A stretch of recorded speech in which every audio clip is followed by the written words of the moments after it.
Hello everyone, today I'm going to show you how to make sweet chili wings.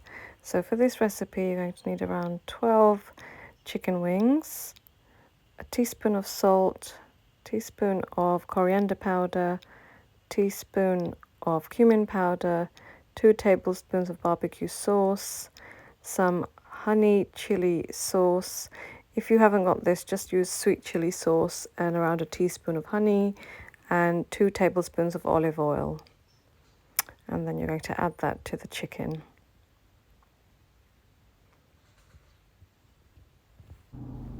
So here's the chicken marinated with the spices and the sauces, and you're going to leave this to marinate for 1 to 2 hours before we use the air fryer to cook them.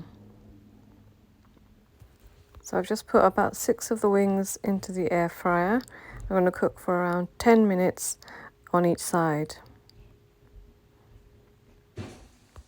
So this is halfway through, and I'm just going to turn the chicken wings. And these are the finished chicken wings.